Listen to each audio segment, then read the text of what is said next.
അസ്സലാമലൈക്കും. അപ്പോൾ ഇത് ഞാൻ പിന്നെ വന്നു കേട്ടോ. എൻ്റെ വീഡിയോ നിങ്ങൾക്ക് എല്ലാവർക്കും ഇഷ്ടപ്പെടുന്നുണ്ടോ എന്നൊന്നും എനിക്കറിയില്ല. നിങ്ങൾ കമൻറ്റ് ചെയ്യണം കേട്ടോ. പിന്നെ എല്ലാവരും സബ്സ്ക്രൈബ് ചെയ്യണേ. ഞാനിപ്പോൾ ഉള്ള കാക്കൻ്റെ താത്തൻ്റെ വീട്ടിലാണ് കേട്ടോ, പുനൂര്. സ്കൂൾ പൂട്ടിയപ്പോൾ മുതൽ പറയുന്നുണ്ട് ഹാദി അങ്ങോട്ടേക്ക് പോകണം. അങ്ങനെ ഞങ്ങൾ പെരുന്നാളൊക്കെ കഴിഞ്ഞ് അങ്ങോട്ടേക്ക് വന്നാൽ കേട്ടോ. ഇവിടെ നല്ല രസമാണ് കാണാൻ. ഒരു വയലിൻ്റെ സൈഡിലൊക്കെ ആയിട്ട് നടുവിലായിട്ട് വീട്, അപ്പുറത്തൊരു വീടുണ്ട്, പിന്നെ മേലെ ഭാഗത്തൊക്കെ നല്ല പീസായിട്ട് നമുക്ക് എങ്ങനെയും നിൽക്കാം, അങ്ങനെ പറ്റിയൊരു സ്ഥലം. അപ്പോൾ ഇത് ഇവിടുത്തെ പൂജക്കുട്ടികളാട്ടോ. ഇതിൻ്റെ പേര് ലൈല, ഉസ്മാൻ, അബു, അങ്ങനെ കേട്ടോ വലിയ വിളിക്കുക. താത്ത മോളേന്നൊക്കെ വിളിക്കുമ്പോൾ ഓടി വരും. നല്ലൊരു സ്ഥലമാണ്. ഈ പൂച്ചക്ക് ഇതിന് മുമ്പും 9 മക്കളെങ്ങാനുണ്ടായിരുന്നു, ബാക്കിയൊക്കെ മരിച്ചു പോയി. ഇപ്പോൾ ഇവർ രണ്ടാളെ അവശേഷിക്കുന്നതാണല്ലോ. നല്ല രസമല്ല കളി കാണാൻ. പിന്നെ രാവിലെ കഴിക്കാൻ ബൂരിയും ചിക്കൻ കറി കേട്ടോ. ബൂരി എനിക്ക് ഭയങ്കര ഇഷ്ടമാണ്, പക്ഷേ എനിക്ക് ഉണ്ടാക്കാൻ അറിയില്ല. ഞാൻ ഒരു വട്ടം അങ്ങനെ ട്രൈ ചെയ്തിരുന്നു, പക്ഷെ അത് പാളിപ്പോയി. പിന്നെ ഞാൻ അതോടുകൂടി ഞാൻ നിർത്തി. വെറുതെ കേടാക്കണ്ടല്ലോ. എൻ്റെ വീട്ടിലൊക്കെ പോയാലും അമ്മനോട് എന്താ വേണ്ടേക്കുമ്പോൾ തോനെയും പൂരി അമ്മ ഉണ്ടാക്കി തരാം. ഹാദിക്കും അതാ ഇഷ്ടം.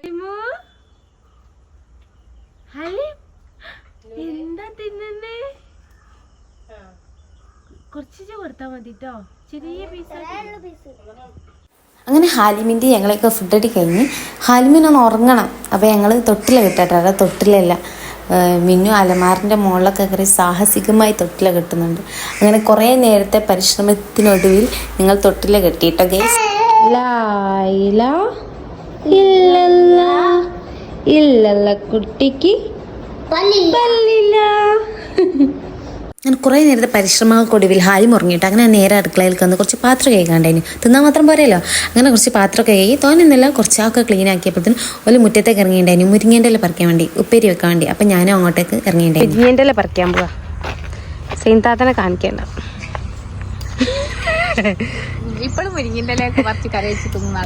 നിങ്ങൾ നോക്ക്, നമ്മൾ ഇതാ പറിക്കാൻ കിട്ടും, പക്ഷെ ഇത് പറിക്കാൻ പറ്റില്ല. പെർമിറ്റ് ഇല്ല, അങ്ങനെ പറയാം. പെർമിറ്റ് എവിടെയൊക്കെ ഉണ്ട്. അങ്ങനെ ഞങ്ങൾ മാങ്ങയൊക്കെ പറിച്ച് ഉപ്പുമുളക് ഇട്ടിട്ട് തിന്നാട്ടോ. എൻ്റെ കൂടെ 2 മക്കളും ഉണ്ട്, അസറുണ്ട്, ഹാദിയുണ്ട്. നമുക്ക് തിന്നാം. കളിക്കാം നമുക്ക്. ഇത് തിന്നാ ഇത് സാധനത്തിന്റെ പേരെന്താ? യൂണോ. അപ്പൊ അത് കളിക്കാം. പക്ഷെ എനിക്കറിയില്ല, ഹാദിക്ക് അറിയില്ല, അസറിന് മാത്രം. അതുകൊണ്ട് ഓന് മാത്രമാണ് ജയിക്കുന്നത്.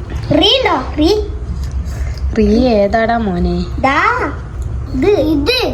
അപ്പോൾ ഞങ്ങൾ മാങ്ങ മസാലയും പിന്നെ യുനോ ആ സംഭവമല്ലേ അതിൻ്റെ കളിയൊക്കെ കഴിഞ്ഞപ്പോഴത്തേനും ഫുഡ് ആയിട്ടേ കേട്ടോ. ഫുഡിൽ എന്താ ഉള്ളത്? ചോറ്, മുരിങ്ങ ഉപ്പേരി, ചിക്കൻ ഫ്രൈ, ചമ്മന്തി, മോരുകറി എല്ലാം എനിക്ക് ഭയങ്കര ഇഷ്ടമല്ല. അങ്ങനെ അതൊക്കെ കഴിച്ചു. ഇപ്പം തന്നെ വെള്ളം ഉറന്ന് അങ്ങനെയൊക്കെ കഴിഞ്ഞപ്പോഴത്തേക്കും ഞാനൊന്നും പുറത്തേക്ക് ഇറങ്ങി കേട്ടോ. അതുപോലെ വീടിൻ്റെ ബേക്ക് ഭാഗത്ത് ചെറിയ തോടുണ്ട് കേട്ടോ. അവിടെ മൽബറി ഉണ്ട്. ഞാനത് പോയി മൽബറി പറിച്ചു. എനിക്ക് മൽബറി ഭയങ്കര ഇഷ്ടം. ഒന്നേ ചോന്നുള്ളതിനു, ബാക്കിയൊക്കെ പച്ചയിന്. എന്നാലും ഞാനതൊക്കെ പറിച്ച് ഇത്ര കിട്ടിയില്ല. എന്നാലും ഒന്ന് നല്ല റെഡായതുണ്ട്. കീഴങ്ങനെ തോടുണ്ട് കേട്ടോ.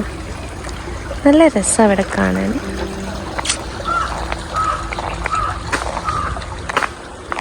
ഇത്രേ കിട്ടിയല്ലോ, നല്ല സന്തോഷമായി. ഇവിടുത്തെ തോട് ആ തോടിന് വിൽക്കും. വീഡിയോ എടുത്ത് ഞാൻ നിൽത്തുണ്ട്. തോട് കെട്ടിക്കുന്ന വെള്ളമാണ് കേട്ടോ. അങ്ങനെ നോൺ സ്റ്റോപ്പ് തുമ്മല ഗൈസ്.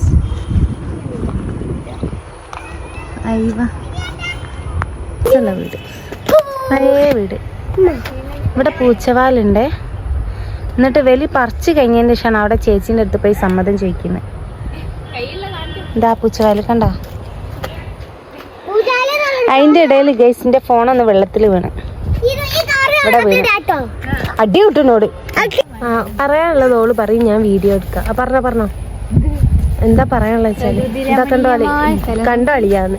ബസ്സൊക്കെ പോണ നോക്കിയില്ല, ബസ് പറയുമ്പോ ഇതാ മെയിൻ എന്താ ഹൈവേ ആണ് ആ കാണുന്നത്. പക്ഷെ നോക്കി ഞങ്ങൾ ഇത്രയും പീസ്ഫുൾ ആയിട്ടുള്ള ഇത്രയും എന്താ പറയാ പ്രകൃതി രമണീയമായിട്ടുള്ള സ്ഥലത്താണ് പക്ഷെ നമ്മളുള്ളത്.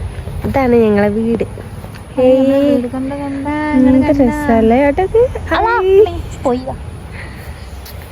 സൂര്യന് വരെ ഞങ്ങൾ അമ്മക്കാൻ വരും. അമ്മല്ല, ഞാൻ അടിയാണ്. ചൂടാണ്, ചൂടാണ്. ഞങ്ങൾ തെങ്ങുമ്പോ തേങ്ങ ഉണ്ട് ഗൈസ്. കാണി എന്താ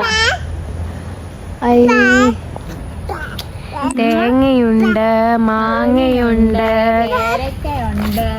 ചേമ്പുണ്ട്, ചേനയുണ്ട്, എല്ലാമുണ്ട്. ഞങ്ങളുമുണ്ട്, ചക്കയുണ്ട്. അപ്പം ഇതാ എന്നെക്കൊണ്ട് പറ്റുമ്പോൾ ഞാൻ വീഡിയോ എടുത്ത് എഡിറ്റ് ചെയ്ത് കേട്ടോ. എന്തെങ്കിലും പോരായ്മകളൊക്കെ ഉണ്ടെങ്കിൽ കമൻ്റ് ആയിട്ട് പറയാം. എന്തൊക്കെ മാറ്റം വരുത്തേണ്ടതെന്ന് എല്ലാ അഭിപ്രായങ്ങളൊക്കെ നിങ്ങൾ കമൻ്റ് ആയിട്ട് പറയാം. കുറേ തെറ്റുകളൊക്കെ ഉണ്ടാവും, എനിക്ക് തന്നെ അറിയാം. അപ്പം നമ്മൾ ചെയ്താണല്ലോ പഠിക്കുക. അപ്പം അത് മെല്ലെ മെല്ലെ പയ്യെ റെഡിയാക്കിയുള്ളൂ. അപ്പോൾ എല്ലാവരും സബ്സ്ക്രൈബ് ചെയ്ത് സപ്പോർട്ട് ചെയ്യും. അപ്പോൾ ഓക്കെ, ബൈ.